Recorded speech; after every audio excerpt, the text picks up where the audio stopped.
नमस्कार मित्रों, मैं Neeraj Saxena, physics faculty. Last lecture यानी पिछले लेक्चर में विभव विभवांतर ये क्लोज किया है, चैप्टर क्लोज नहीं किया है। आपको लास्ट में E बराबर माइनस ग्रेड V है ना, यानी जो आपको रिलेशन पढ़ाया गया था उसके एंड में लास्ट लेक्चर के में वो था E बराबर minus dV dr r cap यानी माइनस ग्रेड V, और इसको अगर डिटेल में खोले तो I cap dV del V del x j cap del V del y and k cap del V del z है ना। ये पिछले लेक्चर का लास्ट टॉपिक रहा। मैंने आपसे कहा था कि ये ग्रेडियंट जो है यानी प्रवणता जो है, इसमें आंशिक अवकलज जो है इसको न्यूमेरिकल के द्वारा एक्सप्लेन कर दिया जाएगा। तो सब आज ये लेक्चर न्यूमेरिकल के नाम है लगभग। तो सबसे पहले तो मैं उस अंतिम टॉपिक के न्यूमेरिकल ले लेता हूं, फिर जनरल अपन एनसीईआरटी पे आ जाएंगे, है ना जा। तो E बराबर ग्रेड V पर आधारित अपन दो न्यूमेरिकल डाल लेते हैं पहले, है ना। दो न्यूमेरिकल में पहले न्यूमेरिकल पे आओ साहब। पहला न्यूमेरिकल सिंपल क्वेश्चन है, यदि किसी बिंदु पर विभव V बराबर x square 2y minus Z square है। किसी बिंदु पर विभव V बराबर x square plus 2y minus Z square है, तो इस बिंदु पर विद्युत क्षेत्र का मान बताओ। तो पहली बात तो जो ऊपर जो फॉर्मूला अपन ने लिखा है वो उसी बिंदु पर विद्युत क्षेत्र बता देगा जिस पर आप विभव बता रहे हो। क्लियर सर, है ना। तो साहब विभव आपने बता दिया, मेरे को विद्युत क्षेत्र बताना है। अब देखो छोटा छोटा बात में समझो, विभव फलन है साहब एक्स वाई जेड का, V में तीनों है, तो स्वाभाविक है ये इस वाले रूप से सोल्व होगा। ठीक है ना। इसको इक्वेशन नंबर 1 दे दूं ताकि फॉर्मूला मेरे को बार बार नहीं लिखना पड़े। तो ये इस वाले रूप से सोल्व हो। ये मतलब जनरल एक बात देखनी चाहिए आपको कि साहब पहले कोई सवाल जो आपको दिया जा रहा है उसमें देखो V किसका फलन है, फिर वो इससे होगा। चलो साहब इसको क्या चाहिए, इसको चाहिए del V del x, del x V की वैल्यू रख दो x square plus 2y minus Z square. मैंने आपको कल बता दिया था कि मैं आंशिक अवकलज का आपको अर्थ क्लियर कर दूंगा, वो मैं अब क्लियर करने जा रहा हूं।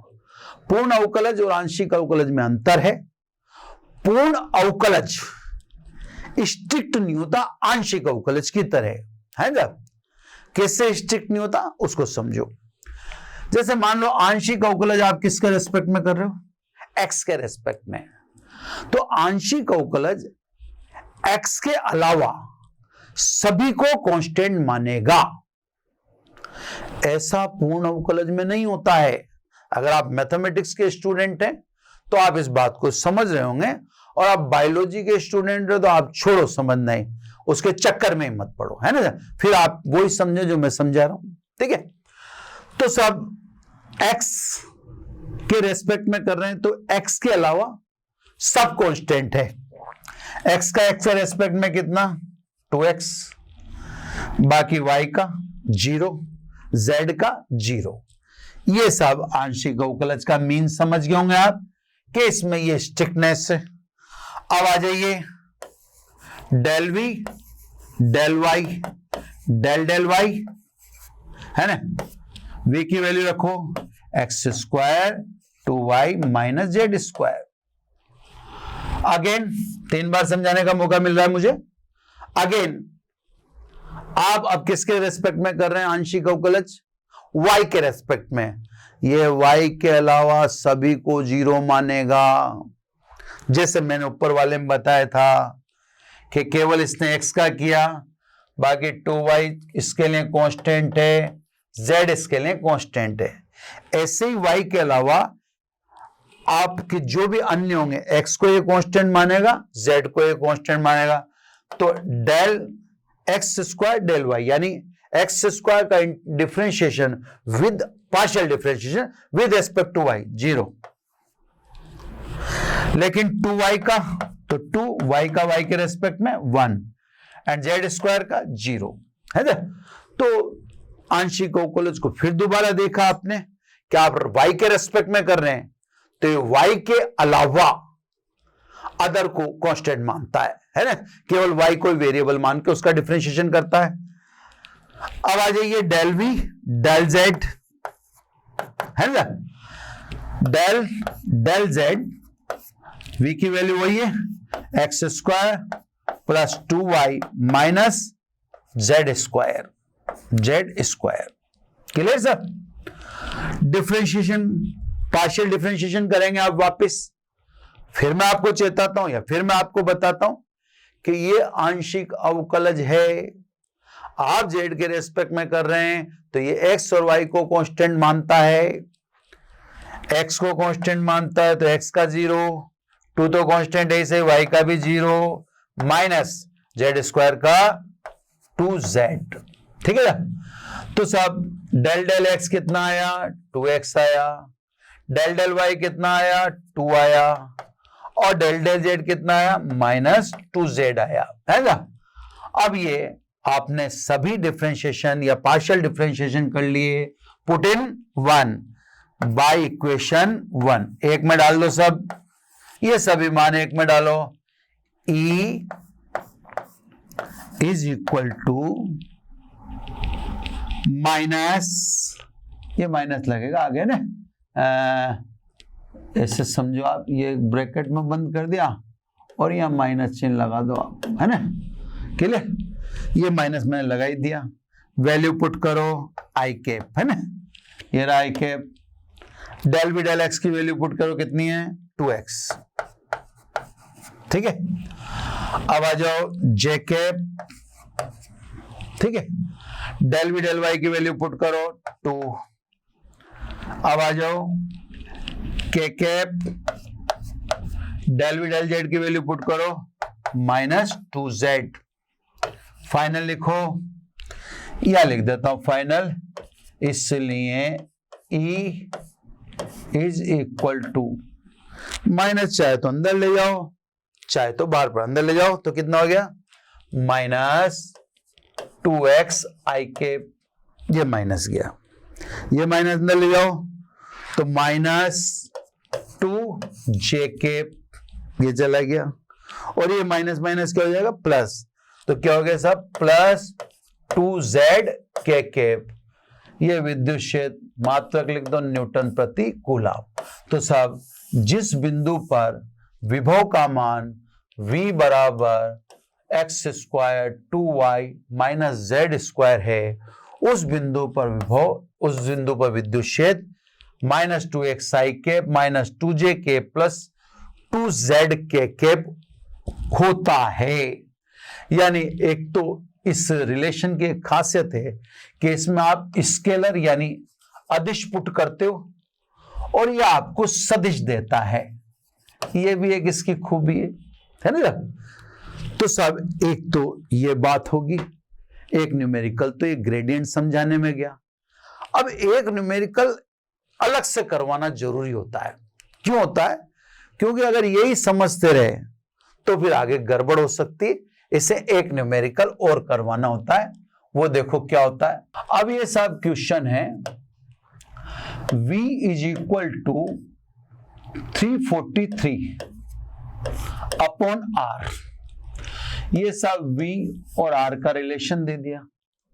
तो ये कह रहा है r is equal to 2i cap minus 3j cap plus 6k cap पर इलेक्ट्रिक फील्ड बताओ, E की वैल्यू बताओ, है ना।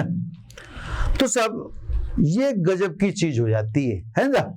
ये वाली चीज जो है ये अलग ही चीज, अलग लेवल पे ले जाती है, और उसकी वजह से इस सवाल को करना पड़ता है। अगर हम मान लो उसी को या उसी को देखते तो अभी भी आप क्या सोचोगे कि ये सब ले दे के किससे आएगा, आपकी थॉट रहेगी कि सब इसी से आएगा।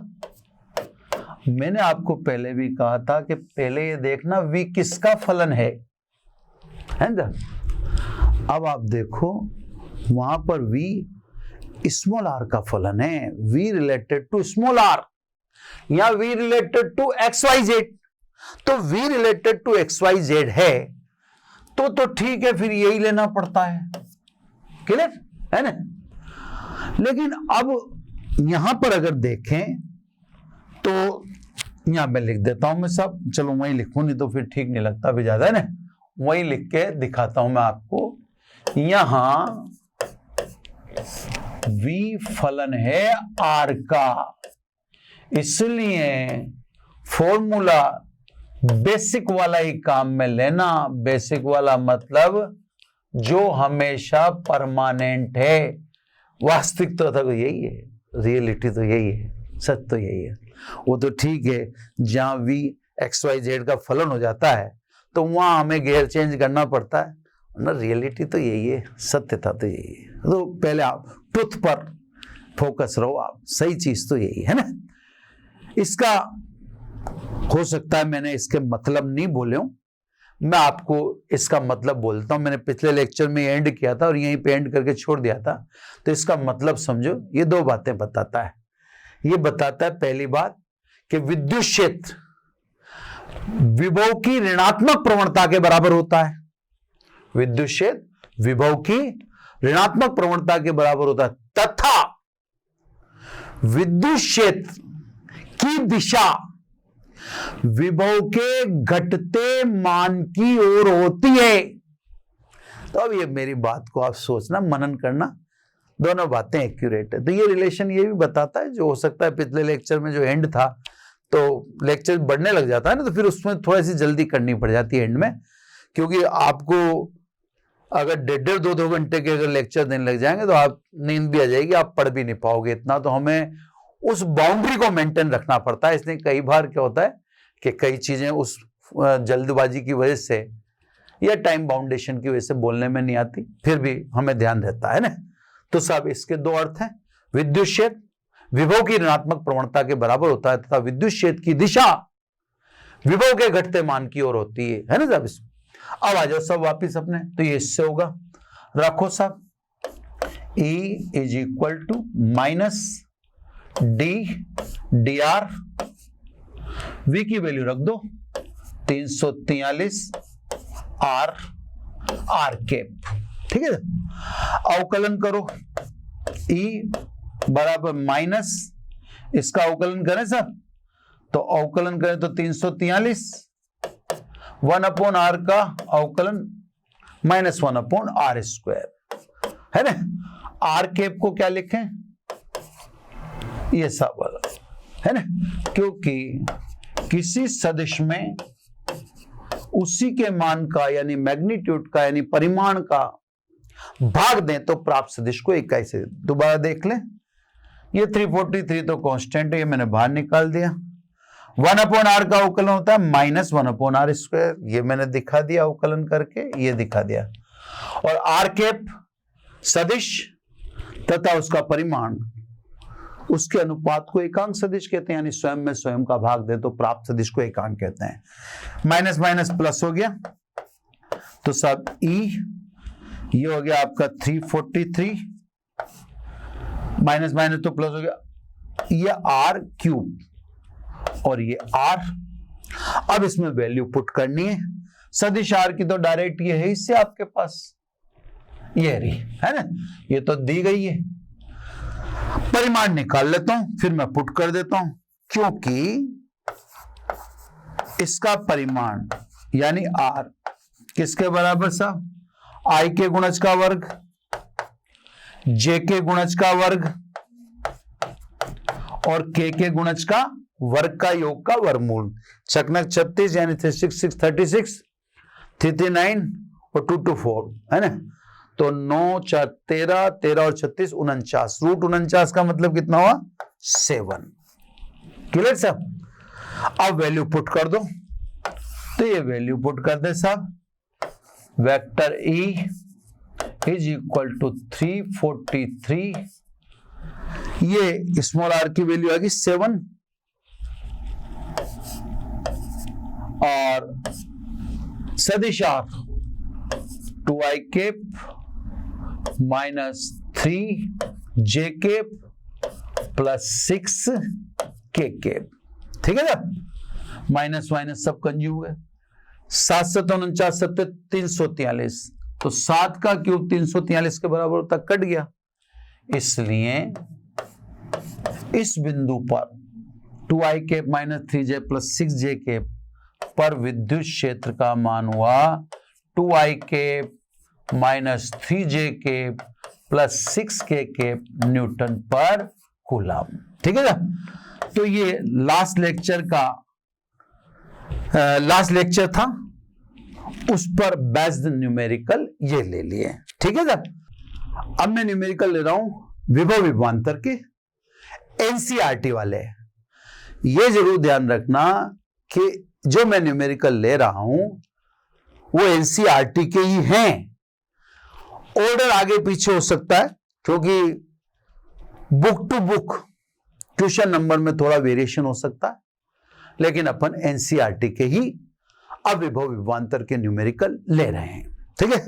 इसमें अब क्वेश्चन नंबर 1 मैं ऑर्डर बता रहा हूं, ये पहला क्वेश्चन ही है मेरे पास, जो बुक है उसमें पहला दिख रहा है।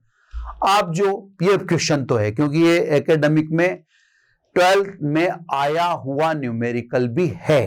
ये न्यूमेरिकल कहता है 5 × 10 की पावर -8 कूलम एंड -3 × 10 की पावर -8 कूलम।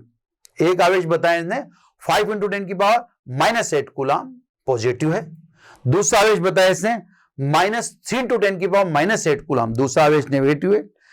ये दो आवेश 16 सेंटीमीटर दूर स्थित हैं। इन दोनों के बीच की डिस्टेंस 16 सेंटीमीटर बता दी।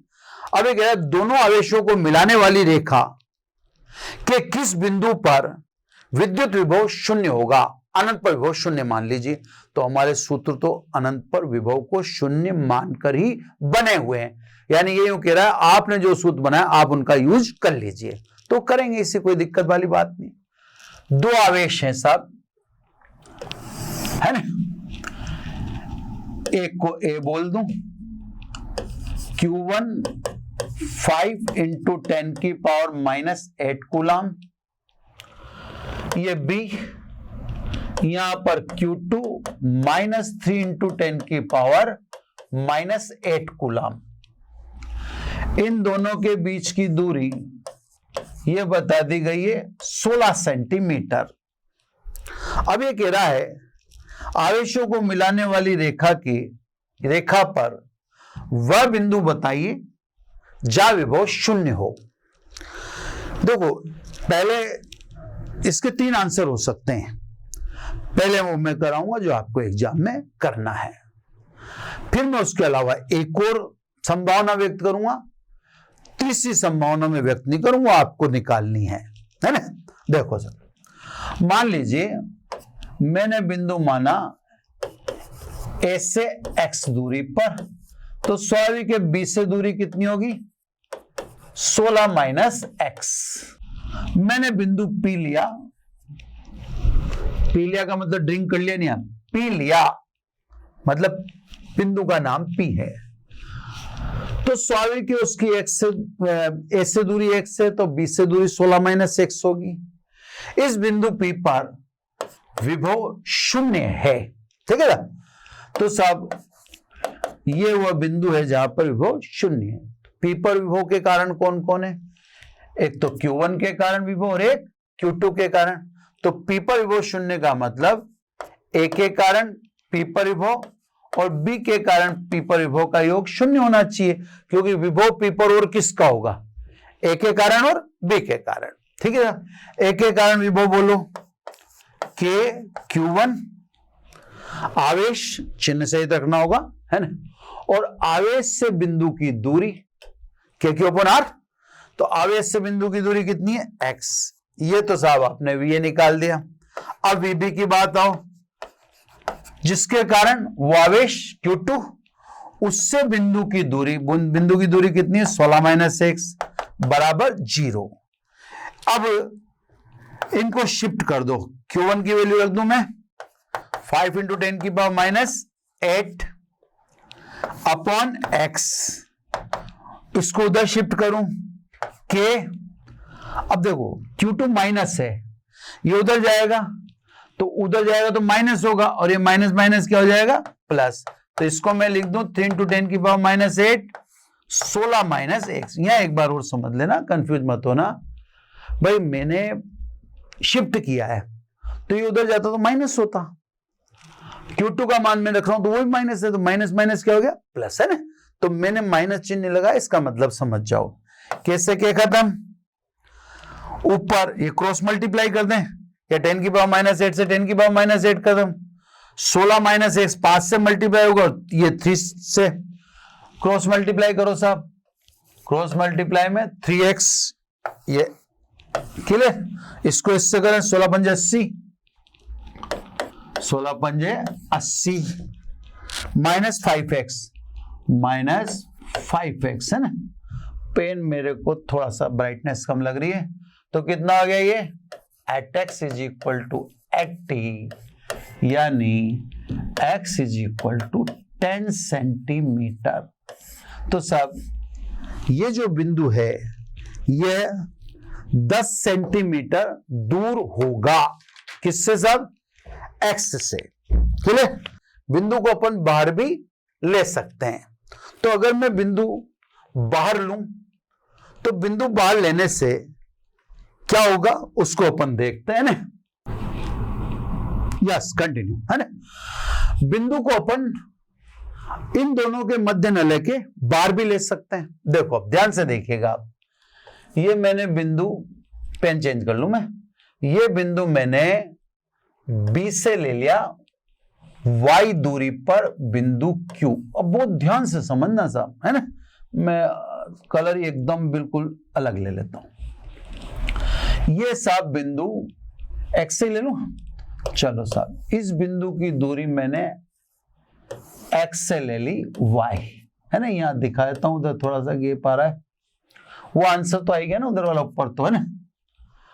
अब ये दूरी y है तो ये दूरी कितनी होगी साहब y - 16, है ना, कहीं कचरा तो नहीं हो रहा ना, थोड़ा सा मैं इस कचरे को खत्म करने की कोशिश करता हूं, यहां से ये मिटा देता हूं ना, ताकि क्या है वो आपको चीज बिल्कुल क्लियर दिख जाए।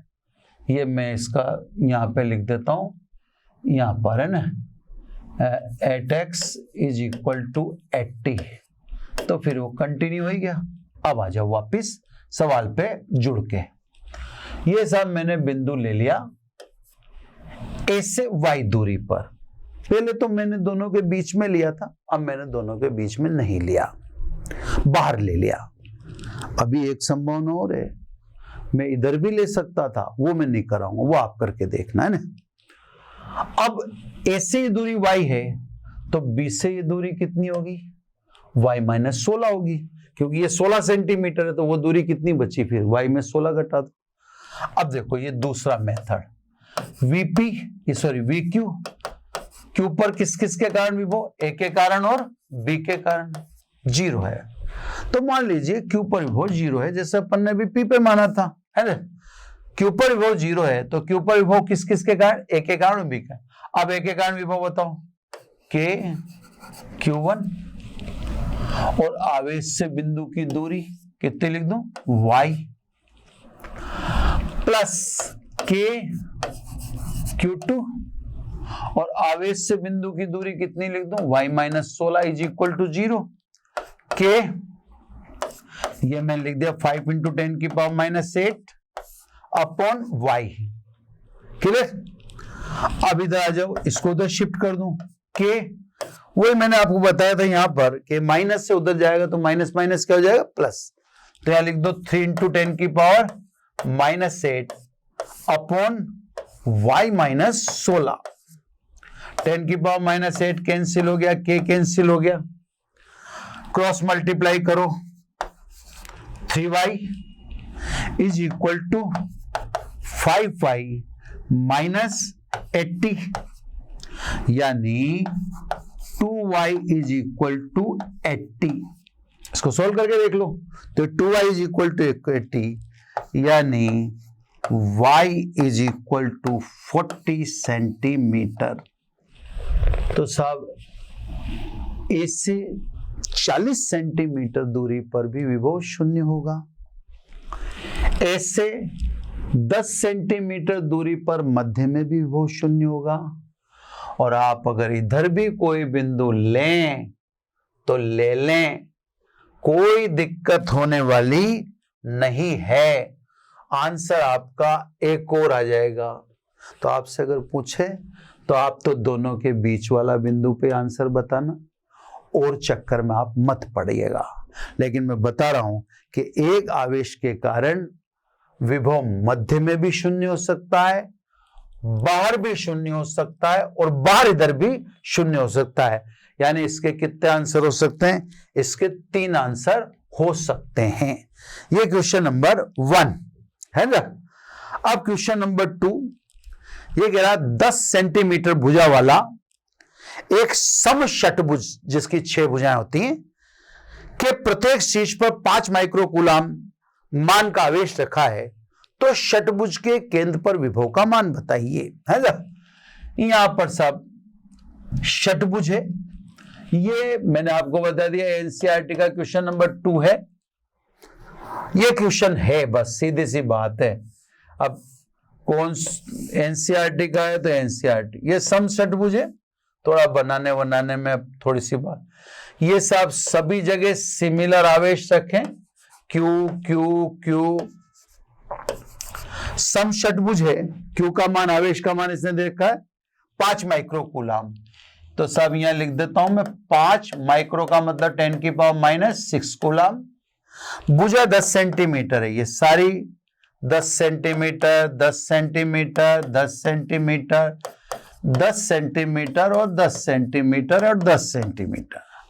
अब ये अपन से पूछ रहा है केंद्र पर विभव बताओ। यहां पे मैं आपको विद्युत क्षेत्र की भी छोटी सी चर्चा करूंगा, हालांकि मैंने वहां भी की थी। ये सब केंद्र पर बताना है, तो ये सब ये केंद्र इस जगह पर विभव बताना है। देखो बच्चों बहुत ध्यान से, पहले मैं पुरानी बात करता हूं। अगर केंद्र पर विद्युत क्षेत्र की बात करें तो विद्युत क्षेत्र एक सदिश राशि है। विपरीत अवस्था में स्थित आवेशों के कारण विद्युत क्षेत्र बराबर लेकिन विपरीत दिशा में होगा। जैसे मान लो इसके कारण और इसके कारण ऊपर विद्युत क्षेत्र बराबर लेकिन विपरीत दिशा में होगा। इसके कारण और इसके कारण ऊपर विद्युत क्षेत्र बराबर लेकिन विपरीत दिशा में होगा। इसके कारण और इसके कारण ऊपर विद्युत क्षेत्र बराबर लेकिन विपरीत दिशा में होगा।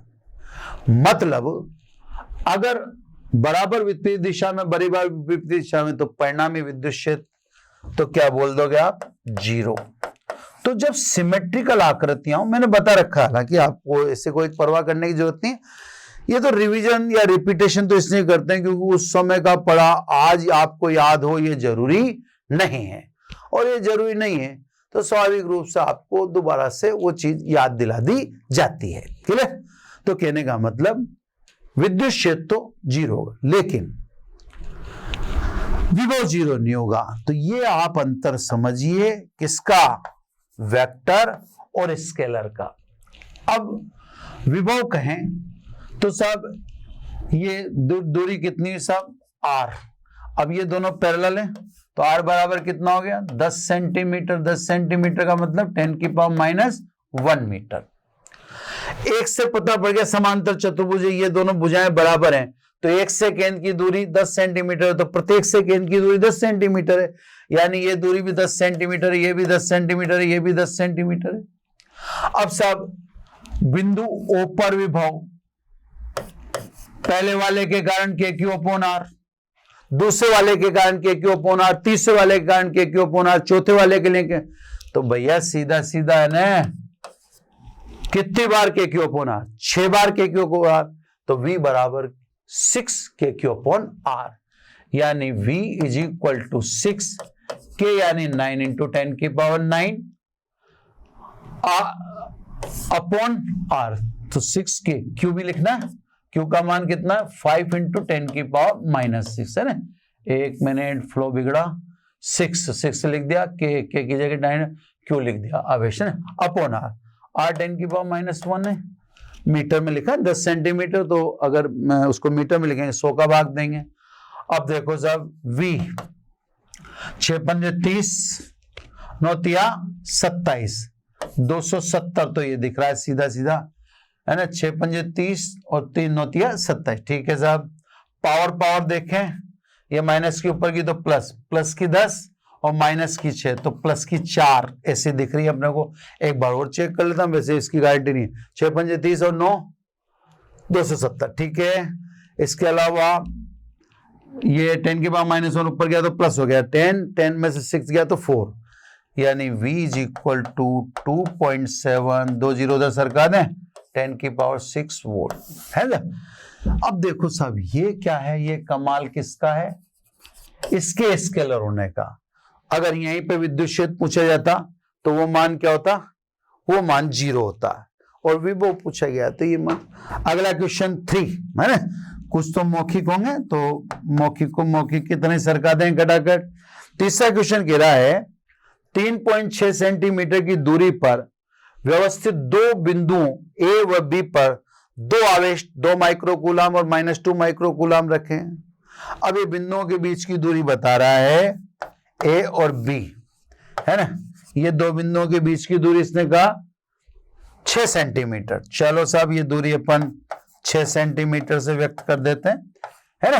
कोई भी सवाल जब आप पढ़ो तो पहले उसके सीन को बनाने लगा करो, ऐसा नहीं कि साहब सवाल जवाब ठीक है, हमें तो कराते कराते बरस हो रही है, लेकिन आपके लिए ये नई टास्क होती है तो आप इसको पहले समझा करो पूरा बात है ना।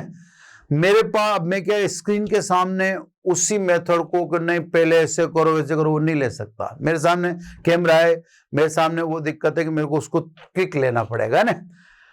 अब ये कहता है एक पर रखा है -2 माइक्रोकूलम और एक पर रखा है +2 माइक्रोकूलम।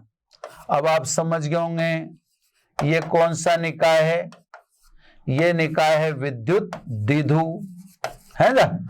इस निकाय को अपन क्या बोलते हैं, विद्युत द्विध्रुव बोलते हैं, ठीक है ना। तो ये विद्युत द्विध्रुव है। अब ये कह रहा है निकाय के समविभव पृष्ठ की पहचान करो। अरे भाई विद्युत द्विध्रुव में हमने इस चर्चा को जब अपन ने समविभव पृष्ठ पढ़ी थी तभी क्लियर कर दिया था कि विद्युत द्विध्रुव में निरक्ष से गुजरने वाला विषुवतीय तल। अब इस तल को देखो, ये तो चित्र वाली बातें हैं, ये तो बनता है कि नहीं बनता, ये अक्ष के लंबवत और निरक्ष से गुजरने वाला ऊर्ध्वाधर तल है, ये समविभव पृष्ठ का काम करेगा। ये बात चर्चा पहले हो चुकी है, ज्यादा करने की जरूरत।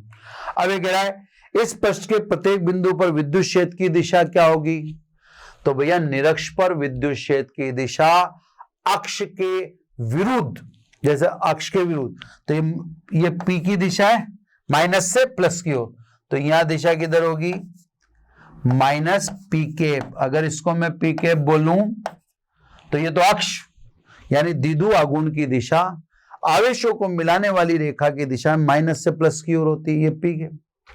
और निरक्ष पर विद्युत क्षेत्र सदैव अक्ष के विपरीत, तो ये इस दिशा में होगा, तो दोनों बातें होगी।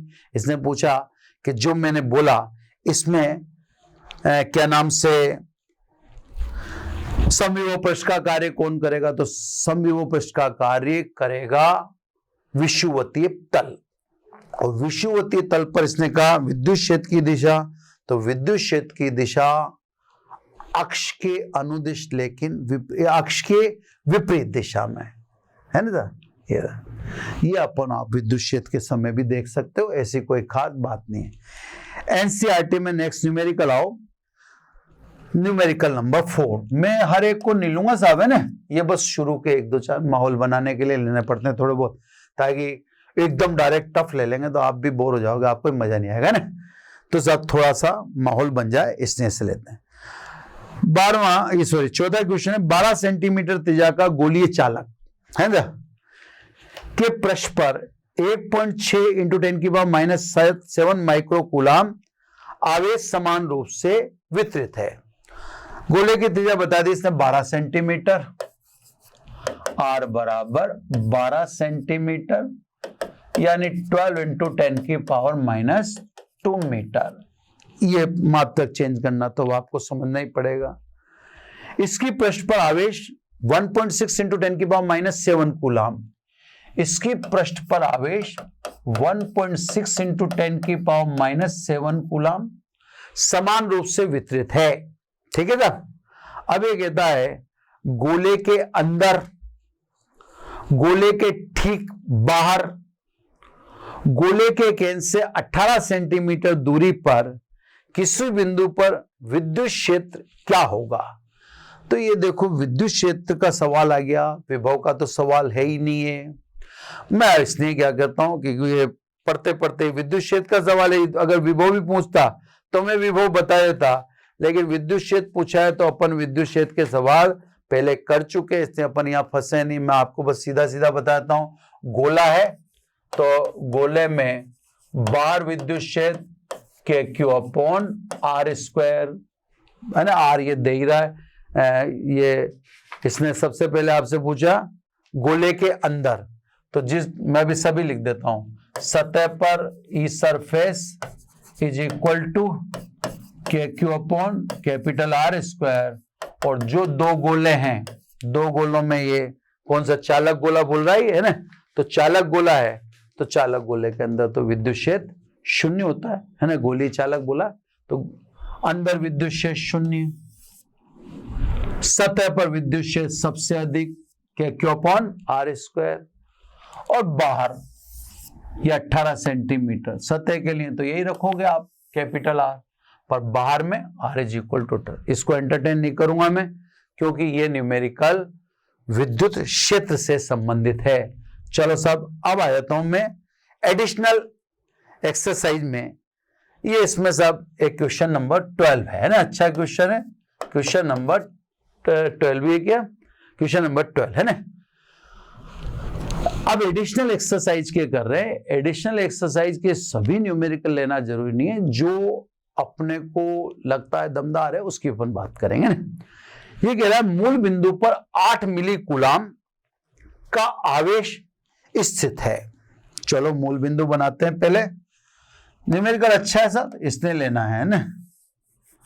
ये मूल बिंदु बना दिया, ये यहां पर इसने बता दिया 8 मिली कूलाम, मिली का मतलब 10⁻⁻3, ठीक है। तो कह रहा है मूल बिंदु पर 8 मिली कूलाम का आवेश स्थित है, -2 इंटू 10⁻�9 कूलाम।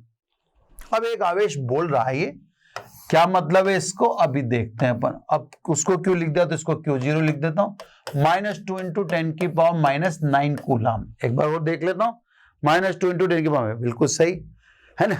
अब ये क्या कहना चाह रहा है इसको सुनो, ये कह रहा है -2 इंटू 10⁻�9 कूलाम के एक छोटे से आवेश को बिंदु P 003 सेंटीमीटर, बिंदु P 003 सेंटीमीटर में डिस्टेंस, बिंदु P से बिंदु R, R बोल रहा है ये बिंदु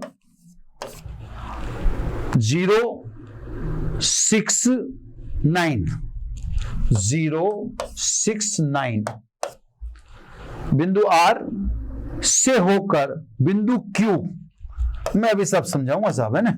बिंदु Q को बोल रहा है ये 040, सब सेंटीमीटर में, ये मैंने आपको बताया 040 है ना। ले जाने में किया गया कार्य बताओ। बहुत अच्छा सवाल है, ये कार्य का सवाल आ गया, जरूरी भी था। अब देखो मैं सवाल को समझा देता हूं, इधर मेरे पास स्पेस आ जाएगी, मैं इन चीजों को। ये कह रहा है कि मूल बिंदु पर तो आपने आवेश रख दिया 8 मिली कूलम रख दिया, है ना, स्थिर आवेश ही है। ये बहुत शानदार जानकारी वाला है। ये कुछ चीजें ऐसी थी जो थ्योरी पढ़ाते वक्त बोल पाना पॉसिबल नहीं होता, कुछ भी कह लो, वो चीजें न्यूमेरिकल में उगड़ के आती हैं। अब ये कह रहा है एक आवेश है, उसको मैंने Q0 बता देना है, -2 नैनो कूलम यानी 2 × 10⁻⁹ कूलम। इस आवेश को लेके चलो आप कहां से, P से। निर्देशांक क्या दिख रहे हैं आपको, 003। 003 का मतलब ये बिंदु कहां पर हुआ, Z अक्ष पर। तो सब कोशिश करूंगा चित्र अच्छा बने ना, फिर उसको मिटा दूंगा, मेरे को जगह चाहिए। ये सब बिंदु P03 सेंटीमीटर में डिस्टेंस है, तो ये 3 का मतलब होता है मूल बिंदु से 3 सेंटीमीटर दूर, है ना, 003। यहां से कौन सा आवेश लेके चलना है, Q0। Q0 कितना है, -2 × 10⁻⁹ कूलम। यहां से लेके चलना है, जैसा इसने लिख रखा है एग्जैक्टली वही बता रहा हूं। अब यहां से कहां लेके चलना है, R पे। X निर्देशांक तो 0 है, तो इसका मतलब R YZ तल में है, तो मैं लिख दूं X, ये Y और ये Z। वो तो मैंने Z मान ही ली थी वैसे भी। तो यहां पर है, तल पर है, 2 निर्देशांक हो तो बिंदु तल पर है, 1 निर्देशांक है तो बिंदु अक्ष पर है, और 3 निर्देशांक है तो बिंदु हवा में है। ये आपको समझना पड़ेगा। तो ये मैंने साहब यहां अज्यूम कर लिया बिंदु कौन सा, R। क्या निर्देशांक बताया इसके, 069। तो सब आप P से आवेश को लेके चले, कहां पर आए, R पर। R के निर्देशांक बताई दिए। चलो साहब ये भी क्लियर हो गया। Q पर लेके जाना है, X निर्देशांक 0 है, Z निर्देशांक 0 है, इसका मतलब बिंदु कहां पर है, Y एक्सिस पर। ये Y एक्सिस पर ये रहा साहब बिंदु, इसको क्या कहते हैं, Q बिंदु, है ना, निर्देशांक 0 4 0। क्लियर, कितनी दूरी हुई मूल बिंदु से, 4 सेंटीमीटर इसकी मूल बिंदु से दूरी हुई। आप इसको यहां लेके गए, समझा। तो कहां से चले थे साहब आप, P से। P Z एक्सिस पे होगा, ये निर्देशांक से पता पड़ जाता है। Q Y एक्सिस पे होगा, निर्देशांक से पता पड़ जाता है। R किसी अक्ष पर नहीं होगा, निर्देशांक से पता पड़ जाता है, उसके 2 निर्देशांक हैं, तो वो तल पर होगा। तो अब मैं इस स्पेस को थोड़ी सी खाली कर लेता हूं, या मेरे पास ठीक है अभी काम हो जाएगा, जब तक काय को मैं उसको करूं। तो आपने इस Q0 को लेके चलना है, पहले कहां जाना है, R, फिर R से कहां लेके जाना है, Q, और इस विस्थापन में आपको कार्य की गणना करनी है। यह सवाल इस पॉइंट ऑफ व्यू से बहुत इंपॉर्टेंट है कि कार्य का जो कैलकुलेशन है, उसके लिए मैंने आपको पहले ही बताया था कि कार्य की कैलकुलेशन सदैव पूरी 12वीं में, पूरी अपने एनसीईआरटी में विभव विभवांतर के सूत्र से ही होगा, है ना। तो कार्य का कैलकुलेशन विभव विभवान। अब आप देखो, संरक्षी क्षेत्र में कार्य पथ पर निर्भर नहीं करता है, बल्कि अंतिम स्थिति, है ना, और प्रारंभिक स्थिति पर ही निर्भर करता है। मुझे R से क्या लेना देना, क्योंकि जो कार्य है वह केवल अंतिम स्थिति कौन है, कहां लेके जाना है, Q पर। प्रारंभिक स्थिति कहां से लेके जाना है, P से। इस पर ही निर्भर करता है, कहां से होकर लेके गए इससे आपको कोई लेना देना नहीं है। तो देखो, कार्य बटा आवेश। अब यहां पे ध्यान रखना, ये जो भाग देते हैं वो उसका देते हैं जो लोकेटेड है, जो चलेगा, है ना। तो भाग इस सूत्र को समझा रहा हूं, है ना। जब अपन विभव विभवांतर का सूत्र देखते हैं तो वहां तो ऐसा कोई मौका मिला नहीं, क्योंकि टॉपिक में ऐसा नहीं दिखा पाते। यहां देख लो, जो चलने वाला है एक जगह से दूसरी जगह, उसको उसका भाग देते हैं। और जो विभव है ना, पी पर विभव किसका? स्थिर आवेश का। क्यू पर विभव किसका? स्थिर। तो विभव स्थिर आवेश का गुण है। पी पर विभव का कारण कौन है? मूल बिंदु पर स्थित 8 × 10 की पावर माइनस है। क्यू पर विभव का कारण कौन है? 8 × 10 की पावर माइनस है। तो विभव स्थिर आवेश का निकालना क्यू और पी, और भाग किसका देते हैं? जो लाया ले जाया जाएगा। आर का कहीं दूर दूर तक रोल ही नहीं है, क्योंकि संरक्षित क्षेत्र में किया गया कार्य पथ पर निर्भर नहीं करता है ना। तो देखो, है ना, कार्य Q0 लिख देता हूं अभी तो, है ना, फिर मान रख दूंगा। क्यू पर विभव, ध्यान से, क्यू पर विभव स्थिर आवेश किसके कारण है? इस क्यू के कारण है, बटा आवेश से बिंदु की दूरी 4 सेंटीमीटर। 4 सेंटीमीटर को क्या लिखता हूं? मीटर में कन्वर्ट कर दिया। ये क्यू पर विभव है इसका। अब आ जाओ पी पर विभव। पी पर विभव किसके कारण? वही क्यू के कारण, स्थिर आवेश के कारण। देखो आप वापिस, के क्यू और बिंदु की दूरी, बिंदु की दूरी कितनी है? 3 सेंटीमीटर। 3 सेंटीमीटर को मीटर में लिखूंगा तो क्लियर। अब आप इधर कनेक्ट हो जाओ, है ना। तो W अपॉन Q0 की वैल्यू रख दो, चाहो तुम ये रख दी साहब अपन ने, है ना। अब वो क्या रख दी तो फिर चलानी पड़ती है। चलो साहब, के की वैल्यू 9 × 10 की पावर 9। क्यों कितना है? विभव तो दोनों पे इसी के कारण है, 8 × 10 की पावर -3। के क्यू बाहर निकल गया, बटे में से 10 की पावर -2 बाहर निकल गया। ये अब क्या बचा? 1/4 माइनस 1/3। के क्यू दोनों तरफ से बाहर निकाल लिया, वैल्यू भी रख दी। 10 की पावर -2 अपॉन में बाहर निकाल लिया, वैल्यू भी पुट कर दी, है ना। अब अपने को बस फाइनल सॉल्यूशन बताना है। तो W -2 × 10 की पावर -9। अब ये सॉल्यूशन देख लेते हैं अपन। ये जो अपन कर रहे हैं इसकी वैल्यू कितनी होगी? 8 9 72, संख्या में 72। अब मेरे को बार बार थोड़ा इधर उधर करना पड़ेगा। 8 9 72 इंटू पावर को एक बार ही सेटल करके दिखा देता हूं मैं आपको। 8 9 72 तो ये आ गया।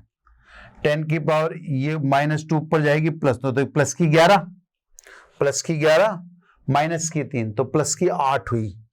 तो पावर प्लस की 8 लिख देता हूं मैं, पावर प्लस की 8 इंटू में। अब अपने पास 8 9 72 हो गया, ये 11 में से 8 गई, 11 में से 3 गई 8, 1/4 माइनस 1/3, 12 एलसीएम ले लेते हैं। 12 एलसीएम लेंगे तो 3 - 4 यानी 1/12, -1/12 हो गया। यार देख लेता हूँ, यहीं पे दिखा देता हूँ आपको। ये 12 एलसीएम ले लिया मैंने, तो इधर तो 3 इधर 4, तो -1/12। तो इसकी जगह लिख देता हूं मैं -1/12। चलो बस, अब अपना काम हो गया, इंटू -1/12, है ना। 12 छंग 72, ये 6। तो साहब आवेश के विस्थापन में कार्य कितना हुआ? -2 × 10 की पावर -9। ये शिफ्ट कर दिया उधर, इधर कितना है माइनस रहा, इंटू -6 × 10 की पावर 8। माइनस प्लस हो गया, ये तो हो गया 12, प्लस भी हो गया, और पावर रही आपके 10 की पावर -1 यानी 1.2 जूल। ठीक है, इतना कार्य हुआ, है ना। अब सब और एक छोटा सा न्यूमेरिकल देख लेते हैं। न्यूमेरिकल नंबर नेक्स्ट जो आता है अपना 15, है ना। फिर मैं देख लूंगा सेलेक्टिव, फिर सेलेक्टिव ले लूंगा, फिर स्थिति ऊर्जा वगैरह चालू कर दूंगा, जो भी है मैं देख लूंगा फिर कौन कौन से इंपॉर्टेंट है। अभी लेते हैं सब, ये कह रहा है स्मॉल बी भुजा वाले एक घन के प्रत्येक शीर्ष पर आवेश क्यू रखा हुआ है, क्यूब है। इस आवेश विन्यास के कारण घन के केंद्र पर विभव का मान बताओ। ये तो सब ज्यादा ही सिंपल हो गया। ये घन है ना, इसकी भुजा बी है, प्रत्येक भुजा क्योंकि घन है तो प्रत्येक भुजा बी ही होगी, कहीं एक जगह लिख देते हैं। अब ये यूं कहता है कि घन के केंद्र पर, है ना, घन के केंद्र पर। अब ये थोड़ा 3D आकृति है ना, तो थोड़ा सा अब ये है कि बहुत सेलेक्टिव टाइप से हो जाती है, उसको दर्शाना थोड़ा सा मुश्किल हो जाता है।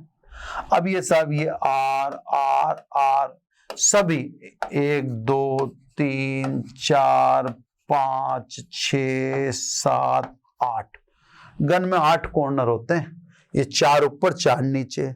इन सभी से केंद्र की दूरी कितनी है? बराबर आर है।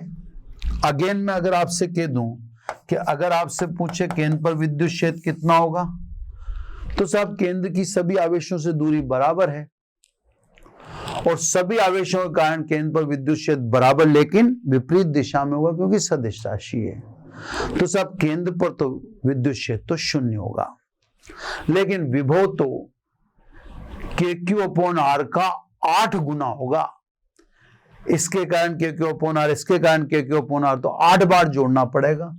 तो सब विभव अगर देखें तो 8 टाइम्स ऑफ KQ/R है ना। R बस अपने को R ही निकालना, तो घन में R बराबर होता है साहब, ये आप करके देख लेना, b²b²b²। ये भुजा की लंबाई बताई है इसने, प्रत्येक भुजा की लंबाई b है ना, ये लिख भी रखा था मैंने यहाँ पे। ये हो गया साहब √3 b² का √b, यानी v बराबर 8 KQ/√3b।